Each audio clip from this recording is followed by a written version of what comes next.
E a proposito di emergenze di questo tipo, prevenire anziché agire durante queste situazioni. I contratti di fiume cosiddetti propongono azioni congiunte contro il dissesto idrogeologico. Passare dalla politica dell'emergenza a quella della prevenzione. Di fronte a catastrofi come le alluvioni in serie, quello che si può programmare diventa la strada da percorrere. E dal tavolo nazionale dei contratti di fiume convocato a Mestre si è fatto il punto sull'applicazione in Italia di questi particolari tipi di accordi. Ci sono delle strategie negoziali fatte tra i diversi portatori di interesse, cioè i diversi soggetti che sono interessati a tutelare e a valorizzare un ambito fluviale. Sono un nuovo modello di semplificazione, perché se gli interventi sono condivisi nei territori, se tutti fanno la loro parte, credo che si riescono intanto a spendere bene le risorse.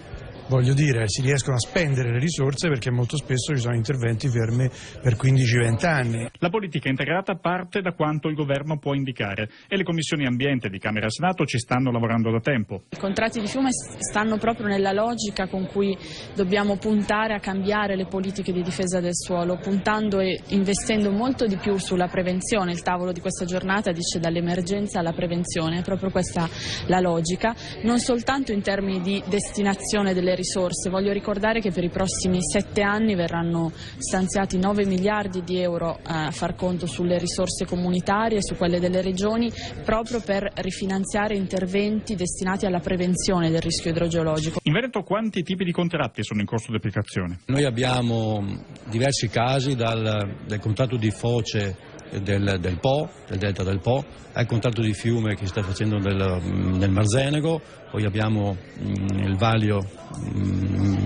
Valium Eule Musestre, poi abbiamo una cosa che forse l'abbiamo solamente in Veneto, è un contratto di falda, appunto come capofila un consorzio, il consorzio Alta Pianura Veneta, per cui il contratto del Brenta, per cui su questo si sta facendo molto in Veneto. Ma il Veneto, come le altre regioni, ha sempre di fronte il limite di spesa imposto dal patto di stabilità. Ora pare che anche il governo, secondo le parole del ministro Del Rio, intenda provare a sbloccare almeno 3 miliardi per le opere legate al dissesto. Abbiamo chiesto all'Europa, un punto fermo del presidente Renzi e del governo fin dall'inizio, è escludere dal patto di stabilità gli investimenti per la sicurezza da alluvioni e frane e per l'edilizia scolastica, perché sono appunto investimenti per la crescita, per l'occupazione, per la sicurezza del nostro Paese.